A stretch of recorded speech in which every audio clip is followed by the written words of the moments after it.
แต่แม่งปะทะกับลิงไงเมื่อกี้มันทำงานเป็นทีมอะ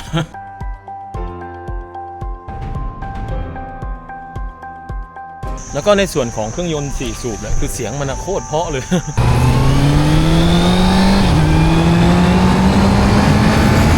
จะเป็นการออกทริปด้วยรถ Naked Sport ครั้งแรกในชีวิตของผมนะ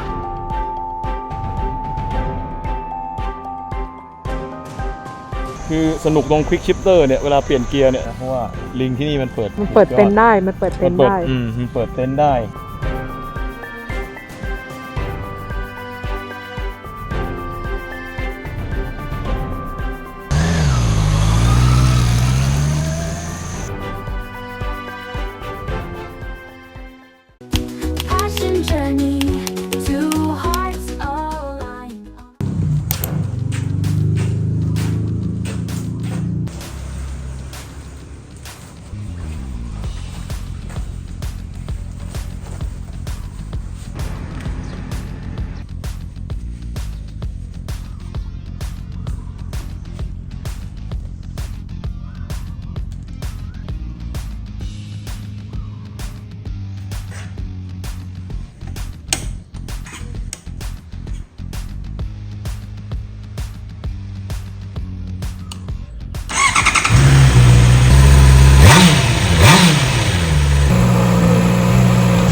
สวัสดีครับทุกคนผมด้าที่มาจากคำว่า Honda นะครับผมตอนนี้เราก็จะเป็นทริปของการเดินทางที่จะไปเขาใหญ่ซึ่งเขาใหญ่เราไม่ได้ไปมาตั้งแต่ปี 2019 อ่ะกี่ปีนับดู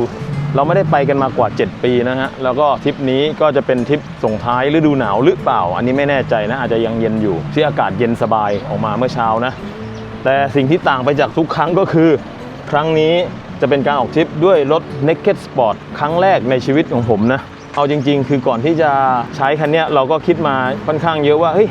มันจะไหวเหรออะไรเงี้ยนะครับคือผมไม่เคยขี่ครับพวกรถ Naked Sport และที่สำคัญคันนี้คือระบบใหม่คือ E-Clutch นะครับระบบที่มาช่วยในการเติมเต็มในการขับขี่ออกเดินทางให้มันสะดวกยิ่งขึ้นนะโดยปกติแล้วนะครับทุกคนที่ติดตามทางช่องผมมาผมจะใช้แต่รถทัวริงซะเป็นส่วนใหญ่ไม่ส่วนใหญ่ 100% เป็นทัวริงหมดเลยครั้งนี้เป็นการออกนอกกรอบครั้งแรกนะครับคือมันด้วยอาจจะอยากทำอะไรที่มันแปลกใหม่ขึ้นมานะซึ่งในความจริงเริ่มต้นแอบเสียวอยู่ตอนก่อนออกมาเลยนี่แหละแอบเสียว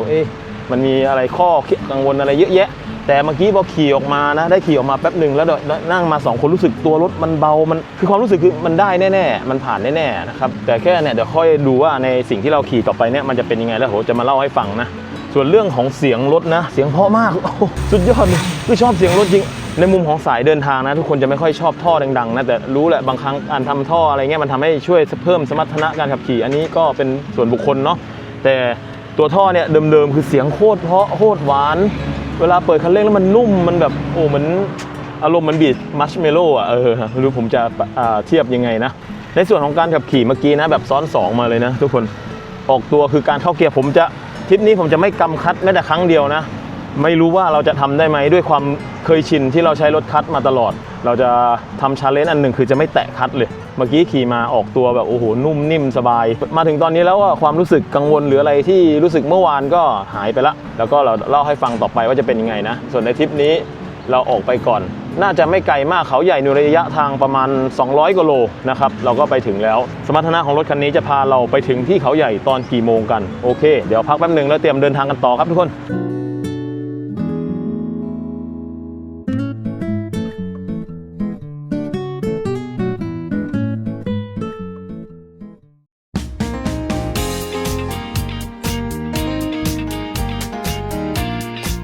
ทริปในวันนี้พวกเราจะเดินทางไปกันที่อุทยานแห่งชาติเขาใหญ่โดยการขึ้นไปด้านบนเขาใหญ่เลยซึ่งมีระยะทางไปกลับประมาณ800 กิโลอากาศช่วงนี้เริ่มอุ่นขึ้นแต่ยังมีความหนาวเย็นในตอนเช้าอยู่ครั้งนี้พวกเราอยากลองสิ่งใหม่ๆจากการเดินทางด้วยมอไซค์แบบซ้อน2แบกของซึ่งแน่นอนว่าช่วงแรกก็แอบไม่มั่นใจเพราะว่าเป็นครั้งแรกในชีวิตที่ได้ขี่รถทรง Naked Sport และที่สำคัญเป็นระบบ E-Clutch ที่เราก็ไม่เคยใช้แต่พอได้ขี่ไปสักพักใหญ่เริ่มทำความเข้าใจกับระบบต่างๆของรถได้เช่นไม่ต้องกำคัดเวลาชะลอรถหรือเบรก การเปลี่ยนเกียร์โดยไม่ต้องยกคันเร่งหรือ Quick Shifter การเร่งแซงที่ทำได้อย่างเนียนไม่กระชากจนตกใจซึ่งเราใช้เวลาในการทำความเข้าใจนี้ทั้งหมดประมาณ180โลและตอนนี้เราก็เริ่มเมื่อยก้นขึ้นมาแล้วครับ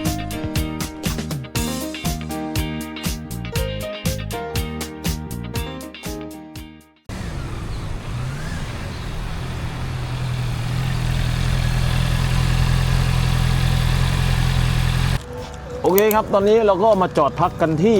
แถวไหนวะปตทก่อนถึง4คิ้วมั้งครับขี่มาเมื่อกี้ประมาณ180โลเลยมั้งขี่แบบไม่ได้หยุดเนี่ยคือแต่ว่ามันใช้เวลาเร็วมากเลยนะเราไม่ได้ขี่แบบเร็วอะไรมากขี่ปกติมาเลยคือจังหวะเร่งแซงจังหวะเปิดรถมันมาครับมันนุ่มไงครับอากาศตอนนี้ก็เริ่มอุ่นขึ้นแต่ถ้าอยู่ในร่มนี้ก็ยังเย็นสบายอยู่นะเราก็ต้องมาเจอกับข้าวเหนียวลาบแซ่บฟีลลิ่งของการออกทริปต้องกินข้าวเหนียวลาบแซ่บนะฮะไม่รู้ใครคิดนะฮะแต่รู้สึกได้เองเป็นไงเมื่อกี้ตอนที่นั่งมา เมื่อกี้หรอก็รู้สึกว่ารถมันก็นิ่งดีนะแบบสมูทว่ากระแทกหลุมกระแทกอะไรเมื่อกี้ทำทางด้วยเมื่อกี้ก็ทำทางก็เราก็รู้สึกว่าโชคมันก็ใช้ได้ระดับหนึ่งนะแล้วแกขี่เป็นไงสนุกปะขี่โคตรดีเป็นสัมผัสแรกของอีคัทบอกทุกคนเลยนะอันนี้พูดจากใจเลยนะเป็นการขี่อีคัทแบบออกทริประยะยาวครั้งแรกความสนุกของมันอ่ะคือเวลาแบบนอกจากเครื่อง4สูบแล้วอ่ะเวลาออกตัวมันนุ่มอ่ะมันแบบมันไม่กระชากไม่แบบตอนแรกที่เราคิดว่ามันจะแบบกระตุกอะไรเงี้ยคือมันออกตัวแบบนุ่มๆนิ่มๆเลยแล้วเสียงก็เพราะแล้วอีคัทคือไม่ต้องกำคัทเลยแต่ก็มีบ้างนะหลายครั้งที่เอื้อมมือจะไปบีบคัทเนี่ยแบบลืมตัวนะฮะแต่ขี่ไปเรื่อยๆมั่นใจว่าใครมาขี่ก็ชอบลองเปิดใจดูอันนี้ผมก็ลองดูเมื่อกี้มีช่วงรถติดแบบสบายเลยดิรถติดสบายไม่ต้องกำคัทเลยใช่ไหมล่ะเกียร์3ไหลไปเรื่อยๆเบาๆแบบนุ่มๆมือเดียวเลยอะประสบการณ์ใหม่อันนี้มันก็แปลกๆเราเร่งแซงเลยไงจังหวะเร่งแซงโคตรดีเมื่อกี้10ล้อเยอะไงคือ10ล้อไม่ได้ขับเร็วเราเร่งแซงปกติแต่จะมีจังหวะที่รถหยีคู่กันอะแล้วเวลาเปิดออกมาแบบเกียร์3เกียร์4มั่งไปเลยวูบนิ่งๆเลยอะยอดแบบบิดนิดนึงมันก็ไปเนาะใช่ป่ะมันนุ่มแต่ก็แอบเมื่อยอยู่ตามสไตล์ของรถทรงNaked Sport คือความจริงเราก็ขี่นะเพียงแต่ว่าเราขี่รถอะไรเราก็ปวดอยู่ดีมันไม่ได้เกี่ยวกับรถละอยู่ที่คนอาการเมื่อยล้าตามสไตล์ของรถสปอร์ตเนกเก็ตก็จะเป็นประมาณนี้มันก็มาเกือบ200โลแล้วมันก็ต้องเมื่อยดิใช่ก็ไม่รู้ก็บางคนเขาบอกบางคนผมขี่200โลผมไม่เป็นไรเลยไงบ้านั้นอะไรเขาเหาะมาอีกแค่ประมาณไม่ถึง100โลมั้งเราจะถึงทางเขาใหญ่แล้วเดี๋ยวเราดูว่าเราจะเข้าไปที่พักเอาของไปวางก่อนแล้วค่อยไปขึ้นไปข้างบนเขาใหญ่หรือว่าเราขึ้นไปเลยเดี๋ยวค่อยดูกันอัตราน้ำมันตอนที่ตรวจดูล่าสุดอยู่ที่ 21.5 โลลิตรก็ถือว่าโอเคนะโอเคเลยเดี๋ยวพักอีกแป๊บหนึ่งแล้วเดี๋ยวค่อยเดินทางนะครับ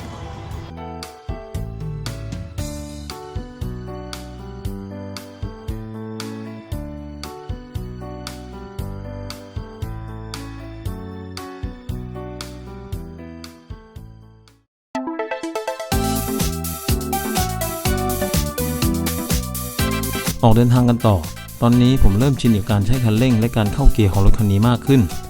เราขี่ผ่านเส้นทางสวยๆที่ลำตะคองซึ่งตอนนี้อากาศก็ค่อนข้างร้อนในตอนแรกที่เราออกจากปั๊มที่เราจอดพักกันเราเห็นว่าน้ำมันเหลือแค่ขีดเดียวแต่สุดท้ายแล้วก็ขี่มาได้ไกลถึง70โลแถมน้ำมันก็ยังไม่หมดซึ่งก็แอบตกใจเล็กๆเพราะวิ่งได้ไกลมากเพราะเราขี่เข้าไปที่ตำบลหมูสีเพื่อที่จะเอากระเป๋าเป้ที่แนนสะพายมาตลอดทางไปฝากไว้ตรงที่พักและขึ้นไปเที่ยวอุทยานแห่งชาติเขาใหญ่กันอากาศช่วงนี้ค่อนข้างไปทางร้อนแม้จะอยู่ใกล้ๆภูเขาแต่บรรยากาศแถวเขาใหญ่คือสวยมากทั้งวิวและสถานที่พักต่างๆข้างทางเป็นการขี่ที่ค่อนข้างเพลิดเพลินเลยครับ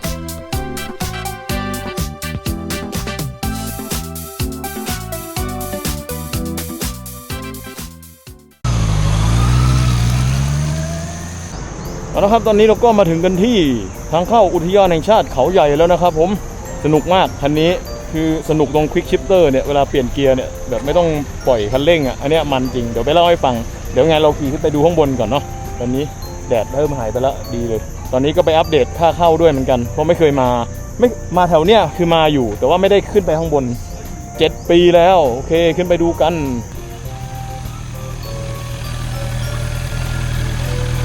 อันนี้ค่าเข้านะถ้าเป็นผู้ใหญ่40เด็ก20แล้วก็ถ้าเป็นรถมอไซค์จะ20รถยนต์30ประมาณนี้2คนมอไซค์1ค่ะ100 ค่ะ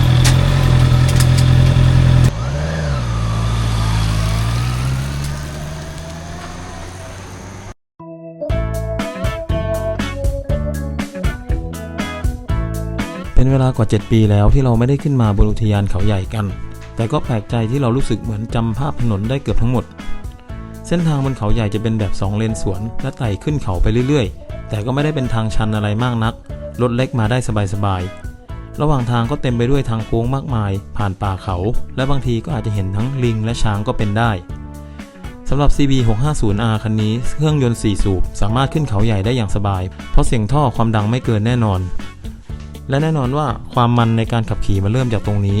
ฟีลลิ่งของการขี่ด้วย E-Clutch ในทางโค้งทำได้อย่างสนุกเพราะสามารถเปลี่ยนเกียร์ได้ตลอดเวลาไม่ต้องกำคลัตช์เลยทำให้เวลาเข้าโค้งควบคุมง่ายมากวิวข้างบนเขาใหญ่ก็สวยงามอากาศเริ่มเย็นสบายอย่างชัดเจนตอนนี้ก็เป็นเวลาบ่ายแล้วพวกเราก็ค่อนข้างหิวมากเลยตัดสินใจว่าจะขี่ไปดูวิวที่ผาตรอมใจและกินข้าวไข่เจียวที่ขึ้นชื่อที่นั่นซึ่งนี่ก็เป็นการมาผาตรอมใจครั้งแรกของพวกเราเช่นกันเอาจริงๆก็แอบค่อนข้างไกลพอสมควรแต่เพราะความสนุกในการขับขี่และวิวที่สวยงามก็ทำให้ไปถึงได้อย่างรวดเร็วครับ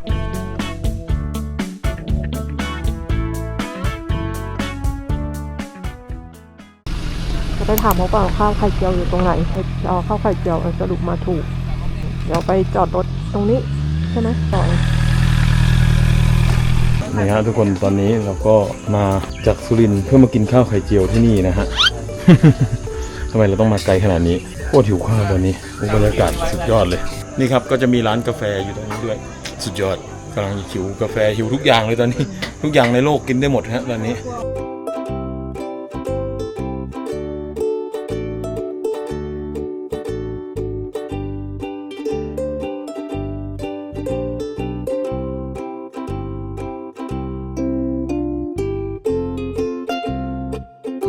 เมื่อกี้โดนลิงแย่งข้าวไป1 จาน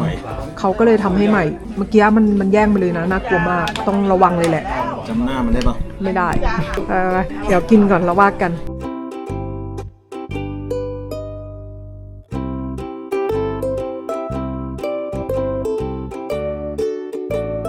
อากาศตอนนี้อยู่ที่ประมาณ24 องศานะเวลาประมาณบ่าย2หน่อยๆก็เย็นสบายเลยไม่น่าเชื่อข้างล่างเมื่อกี้โคตรร้อน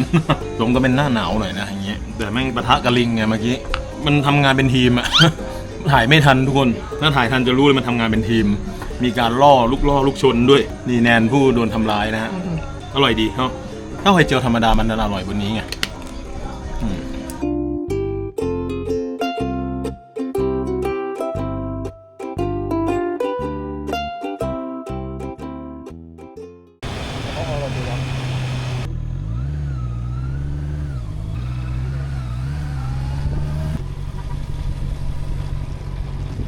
ทุกคนตอนนี้เราก็มาอยู่กันที่ลานกางเต็นท์ลำตะคองนะฮะเชื่อว่าเย็นเนี่ยน่าจะคนมาเยอะกว่านี้อันนี้ก็เริ่มเยอะแล้วเมื่อกี้ที่ขี่ผ่านมามีทั้งลิงทั้งกวางเนี่ยกวางมันเดินอยู่เต็มเลยเนี่ยตรงนั้นก็มีกวางเดินเห็นไหมเห็นป่ะมันก็วิ่งไปวิ่งมาอยู่สำหรับที่นี่นะใครมากางเต็นท์ก็ต้องรูดซิปให้ดีๆนะล็อกถ้าไม่อยู่ก็ต้องล็อกซิปนะเพราะว่าลิงที่นี่มันเปิดเต็นท์ได้มันเปิดเต็นท์ได้มันเปิดเต็นท์ได้เก็บของส่วนกวางพวกนี้ก็อยู่กับมนุษย์จนไม่กลัวแล้วอะนะใครชอบกวางชอบลิงก็มาแต่เราไปเถอะ ไปหาร้านกาแฟกินหน่อยหิวกาแฟว่ะไปแล้วบ๊ายบาย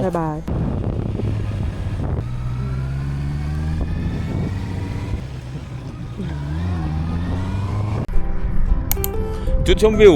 สักที่หนึ่งบนเขาใหญ่ที่ใครทุกคนมาก็ต้องจอดที่เราจอดได้เพราะมันไม่มีแดดจังหวะแดดอยู่ในเมฆพอดีนะเราจะเดินไปดูกันนิดนึงนี่ขี่มันเมื่อกี้ขี่โค้งขี่อะไรมันดีตอนนี้ก็มาเดินเล่นกันที่เราผ่านมาเมื่อตอนคราวที่นู่นนานมากแล้วอยากจอดแต่ก็ไม่ได้จอดตอนนั้นแดดมันจ้าไงจังหวะนี้มาคือแดดมันไม่มีพอดีเลยเขาห้ามจอดรถข้างถนนนะอากาศตอนนี้ก็ค่อนข้างเย็นสบายเพราะมันไม่มีแดดมีอุทยานแห่งชาติเขาใหญ่ในที่สุดเราก็ได้มาถ่ายจากป้ายที่ทีถ่ายรูปซิแนนมาถ่ายก่อนนี่บรรยากาศตอนนี้บ่าย3เท่าไหร่นะบ่าย3กว่าแล้วก็ครึ่งก็เย็นสบายดีไปไม่ถึงร้านกาแฟสักทีพวกเรา เจอแล้วก็แวะมันเป็นรถที่จอดง่ายไงจอดวางของก็เดินมาเลยครั้งนี้เราจะไปให้ถึงร้านกาแฟกันละทุกคน let's go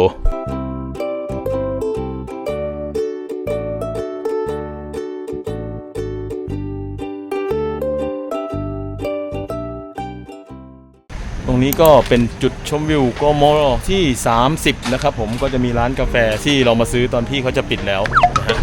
เราอาจจะเป็นลูกค้าคนสุดท้ายครับตรงนี้ก็ระวังลิงเหมือนเดิมนะผ้าปูเย็นไปทั่วหน่อยง่วงนอนมากเมื่อกี้แต่วิวโอเคเลยเป็นการขึ้นมาครั้งแรกในรอบ7 ปีนี่จุดชมวิวกม30ยอดนิยมอากาศมันก็เย็นสบายแล้วละตรงนี้ข้างบนเดี๋ยวลงไปข้างล่างคิดว่าน่าจะร้อนนะเขาใหญ่ใครมาก็รู้แล้วล่ะทำไมเขามากางเต็นท์คืออากาศมันเย็นไงนะครับไปเอามาดูวิวกันนิดนึงมี PM พองามใครมาก็ต้องมาถ่ายกันตรงนี้นะอุ้ยแห้งไปหน่อยแต่เป็นหน้าฝนน่าจะเขียวสวยอันนี้อ๋อรู้แล้วมันเป็นภูเขาซ้อนๆกันหลายๆลูกก็ใกล้จะ4 โมงนะตอนนี้ไปดูวิวดูอะไรมาก็อยากพูดถึงเรื่องของตัวรถนะครับตัวระบบ e-clutch ที่เราได้ลองมาตั้งแต่เช้าจนถึงตอนนี้เกือบ300 โลแล้วนะครับรวมทั้งขึ้นเขาขี่เข้าทางโค้งนะอยากบอกว่ามันเหมือนว่าเราออกมาจากเซฟโซนไงเพราะเราเคยมองว่าตัวรถ Naked Sport หรือทรง Sport Full Fairing อะไรเงี้ยคือเรากลัวในการขี่ทางไกลนี่ก็เป็นครั้งแรกของผมจริงๆนะครับที่ขี่แบบซ้อนกันมาระบบทำงานของตัว e-clutch นะครับทำงานแบบโคตรสมูทเลยแบบงัดกดงัดแบบสบายเลยนะแล้วก็รวมถึงตัว Quick Shifter เวลาเข้าเกียร์ปกติถ้าเราใช้Quick Shifter ที่รถที่เป็นคัทปกติเนาะเราต้องรอรอบมันถึงก่อนเราถึงจะดันเกียร์2ได้อันนี้เกียร์1ออกตัว20เรางัดเกียร์2ได้เลยคืออันนี้ก็เทียบได้ว่าเป็นความอิสระอย่างหนึ่งเพราะว่าตัวของคัทเราจะเลือกใช้หรือไม่ใช้ก็ได้ไงแต่ปกติถ้าเราขี่ชั้นนี้จนคล่องแล้วเราจะไม่ใช้คัทอีกเลยวันนี้ผมก็เผลอหลายรอบอยู่กำคัทแล้วก็ปล่อยนะครับพอเรากำปุ๊บสัญญาณไฟมันจะหายไปไงมันจะเป็นระบบคัทปกติไงแต่เราปล่อยปุ๊บมันก็จะกลับมาเป็นระบบของ e-clutch เหมือนเดิมนะอันนี้ก็เป็นเทคโนโลยีอันหนึ่งนะที่ช่วยให้การออกทริปเนี่ยที่ดูเหมือนจะยากสำหรับรถในทรงแนวนี้ดูสบายดูเป็นไปได้ดูมีความสุขไม่เสียฟีลลิ่งในการออกทริปเลยนะขี่เที่ยวทางไกลอะไรก็สนุกอันนี้แค่ทางในระยะเนี่ยคือจริงๆอยากลองแบบ500 โลเลยมันจะเป็นยังไงนะแล้วก็ในส่วนของเครื่องยนต์4 สูบเนี่ยคือเสียงมันโคตรเพราะเลย ชอบมากเลยเวลาขี่ขนาดใส่อยู่ในหมวกกันน็อกเสียงมันยังอะไรเงี้ยมันเป็นความแปลกใหม่หลากหลายเลยเราคุยเรื่องข้อดีกันมาเยอะแล้วเนาะก็จะมีข้อสังเกตอยู่บ้างที่ผมรู้สึกได้ในตัวข้อสังเกตก็ไม่ได้มีอะไรมากหรอกหลักๆก็คือเหมือนเรื่องคนที่เคยใช้คัทเป็นประจำอ่ะมันก็จะเผลอกำคัทโดยอัตโนมัติในหลายๆครั้งแต่พอเราใช้จนคล่องแล้วอ่ะไม่จำเป็นเลยเราจะกดโดยอัตโนมัติเลยแล้วอีกเรื่องนึงที่มองเห็นเรื่องค่าซ่อมแซมแล้วกันเรื่องเซอร์วิสเอาจริงผมก็ยังไม่รู้นะตัวราคาของ e-clutch เท่าไหร่ตอนนี้ก็ขี่มาถึงนี่แล้วก็อยากให้แบบว่าเหมือนเปิดใจแล้วกันทุกคนสมมุติว่าถ้าจะเลือกรถที่มีคัทธรรมดากับ e-clutch เนี่ยอย่างตอนนี้ NX 500 e-clutch มาแล้วถ้าเกิดอยากลองประสบการณ์ที่ดีมันเพิ่มแค่ประมาณ10,000 เดียวมั้งมันไม่เยอะนะทุกคนลองผ่านของพวกกรุงศรีพวกอะไรเงี้ยที่เราผ่อนเพิ่มต่อเดือนหลักร้อยอ่ะคุ้มจริงแล้วได้ฟีลลิ่งขี่ซึ่งเราจะอยากขี่คัทปกติก็ได้นะแต่อันเนี้ยมันพูดง่ายมันเพิ่มทางเลือกเพิ่มอิสระให้เราอ่ะนะมันสนุกขึ้นเยอะจริงๆแล้วคนที่ไม่ค่อยขี่คัทไม่ค่อยคล่องก็ขี่ได้ไปไหนได้โคตรดีบอกเลยแนะนำนะหลังจากนี้ก็จะกินกาแฟนี้เสร็จเดี๋ยวเราก็จะลงไปที่พักเราละได้ที่พักที่เขาใหญ่ข้างล่างนะครับไม่ไกลจากนี้เท่าไหร่แล้วก็เดี๋ยวเราไปสรุปอะไรทั้งหมดทั้งมวลอีกครั้งข้างล่างแล้วกันทุกคนโอเคอะดูวิวตมเมตร30ตอนเย็นทำไมคนเยอะจังวะ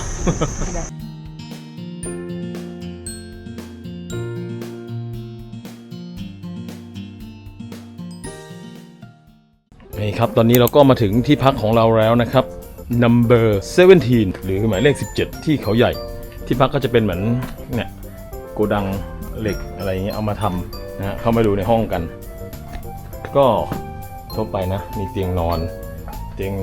นมีแอร์เย็นๆทีวีกาน้ำร้อนที่เป่าผมนะแล้วก็มีห้องน้ำชุบธรรมดาทั่วไปที่กำลังโอเคเลยมีไฟแต่งหน้าที่แขวนเสื้อราคาอยู่ที่เท่าไหร่ครับ900 899นะฮะเพราะมันอยู่ในเขตเมืองเลยซึ่งเราขับรถออกไปตรงนี้ไม่ต้องขับก็ได้เดินออกไปขวามือเป็นเซเว่นกับ CJ Mall แล้วก็โลตัสโอเคครับตอนนี้เราก็มาถึงที่พักเสร็จแล้วจัดของไปเสร็จแล้วก็มาสรุปการใช้งานวันนี้นะฮะสำหรับเจ้า CB 650R e-clutch นะครับตัวนี้สุดยอดมาก